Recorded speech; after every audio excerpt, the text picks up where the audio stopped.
G'day everyone. Continuing on with this build on a series of ME kits. So I started on the old Airfix kit. Done a little bit of improvement to it so far, so I've just been covering this over here. I was told to do something pretty special if I can, so I'll try my best. So the first part of the kit that sort of been improved is the cockpit tub. I improved the kit seat, drilled a hole out for the harnesses to go through, added the slide for the seat, and just sort of basically thinned the seat to scale. It was a bit chunky, a few edges, so I've done that. Still a little bit more work to do on that one. The cockpit sides you might be able to see.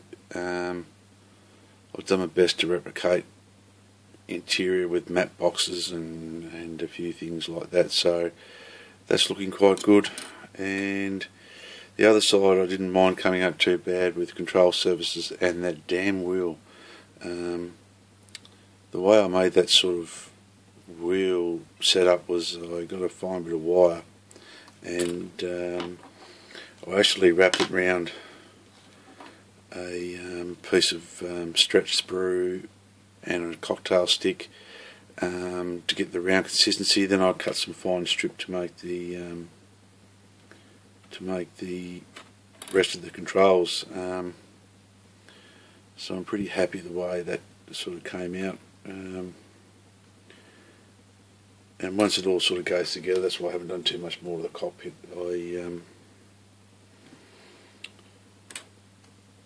Been test fitting everything in the instrument panel. I think it's going to give some sort of representation of something better than what it was. So, and I'll just add like a little bit in there. Like, I'm not going to go to all the tiny little wires. It's really impossible. I did put one tiny wire in for that sort of oxygen bottle or something, whatever they are in the cockpit of an 09.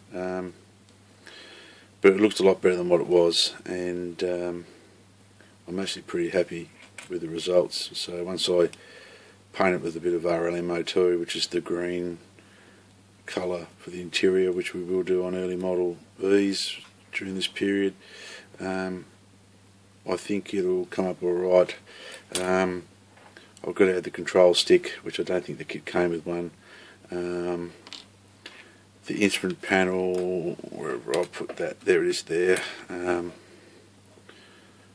Yeah, it's sort of pretty chunky, but there's some dials, so what I might try to do is I might drill the dials out, so recess them into the canopy, or into the control panel, don't know, paint them up carefully I suppose, and put a drop of the floor polish in there so they look like lenses. I've got most of the control surfaces separated as well. I haven't started on the wings yet because I wanted to get the cockpit underway and get that fixed. There also might be a bit of a delay in some future videos for a few days, because I'm actually moving out of the rumpus room that I'm in downstairs, or this big spare room that we've got, and I'm moving up. My son's coming down here because it's a big room, and I'm going to go upstairs into his old bedroom, and it will become instead of a shared room, like a family room down here, I'll have my own little room, which I'm quite lucky to have. So I'm going to set that up, and as I said before, I'm going to invest once I sell a few kits in for a new camera, and get some Windows Movie Maker I'm looking into, and a few things. I don't want to go too professional. Sort of lose the sort of effect that I want to have with these videos, which is just your plain Jane average showing videos. But yeah, I got the little matte box put in, and yeah, it's going to look quite good. And as I said before, this kit, for the parts that I've dry fitted so far, it's not going to fit too badly. What I do and we'll use will be the perfect putty, and I'll show you the reason for it. I haven't sort of tried too many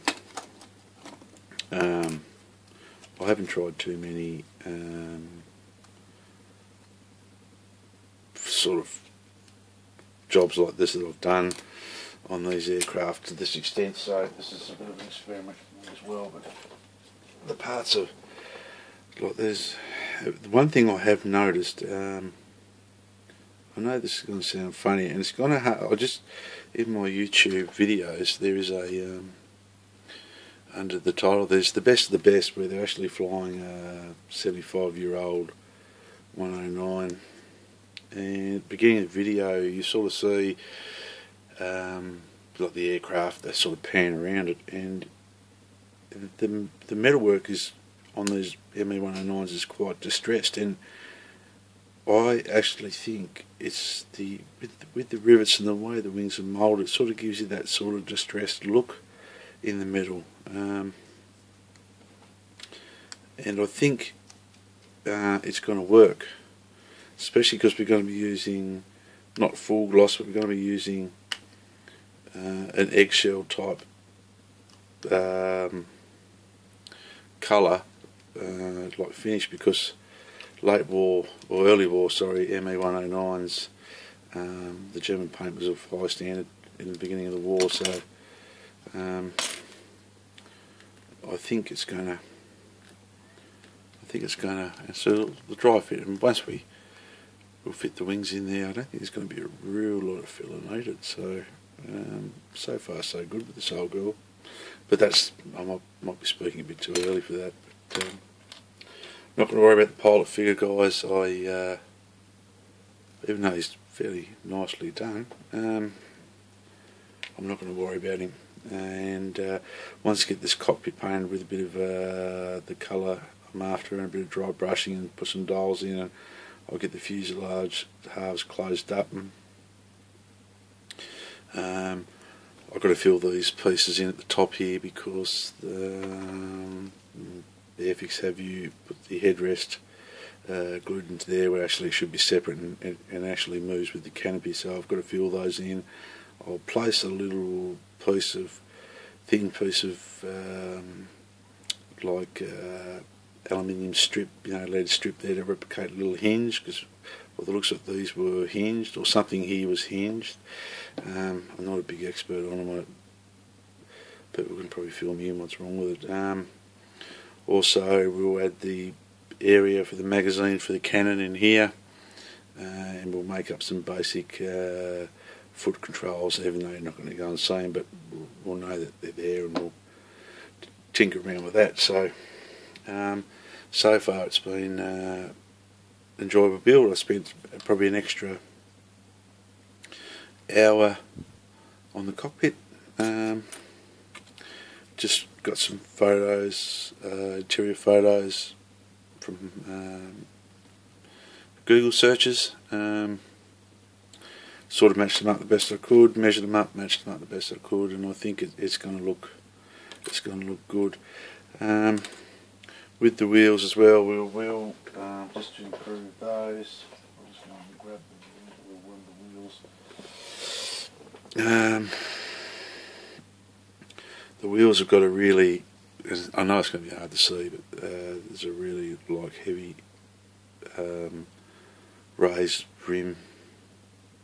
The rim's quite raised, and what we'll do is we'll just carefully trim that right down, and I think that'll give it a better effect than this high ridged. So we'll just carefully trim like 0.5 millimetre off it. We'll go around and do that. And the undercarriage legs, well, we won't be doing too much more of those, cleaning them up as best we can, and then we'll add a hydraulic line running down the leg out of some fine copper wire, and we'll cut some lead foil, tiny strips of lead foil, and we'll actually use those as the straps that hold the wire on, to give it an effect that way as well. Also with the inside the wings here, this is where the radiators sit. They sort of be like a radio top cooling panel. There's no detail in the kit for anything with sort of texture to it, so be using the good old back with the tomato type tape. We'll be cutting pieces of that, and once that goes in there, we'll just trim it back to shape and give it a black wash once we paint this with a bit of RLMO2, and I think the effect will work. It's worked before. It'll give some sort of something in there that looks quite right. I cleaned up all inside the wings where where we can see the landing gear. There's a little bit of detail I'll put in there, and I'll virtually use, I'll copy the best I can using the new tool Airfix kit, where we'll just run a couple of pieces in there of just cut a piece of styrene strip, and we'll probably just fill this piece in here with a bit of lead foil again, so it acts like the covers that go over inside the wheel bells, so it doesn't look so bare. And we'll do the same thing around here to fill these wheel wells in. We'll just be running some styrene sheet around the inside to fill the wheel wells in, so that'll come up alright. So once we get all that done, I think it will start to come together, the plan that I've got to show people. Now, if you've got this kit and you're following these videos, you don't have to go to that extent. I'll try to make it so we can see what faults to watch out for in the kit. But if you want to have a go at doing some of these things, send me a question. Either most people have been sending me a question via the Modelers Hints and Tips page on Facebook, on my Facebook. Or you can just send me an email to the Gmail one, which is on my YouTube page. I'll try to get back to you as quick as possible. The only other thing I want to say too, some of the younger models there is a little young guy out on YouTube at the moment. I subscribe to his channel. It's Joshy Blob. Good on you, Josh. And as I said before, mate, if you need a car kit to do a review, because I won't do car kits here, I'll send you one in the mail. It's good to see the Rebels at Cloud9 back online. His Kate came up absolutely a treat from where it was looking pretty awesome, and I'm so glad that he decided to continue on with it, and well done, mate. That's a cracking job. The result was fantastic, so I'll get round to building the little Hasegawa Kate if he's there. The rest of the YouTube channels, I missed out on another one. There was a Spanish Civil War group build. I wish I was on YouTube earlier. I would have attended that, so I'm sorry about that one, mate. But look, you know, people are interested, subscribe to the channel and everything, and the other people I subscribe to, we might get onto another group build towards July sometime. If anyone's interested, let me know.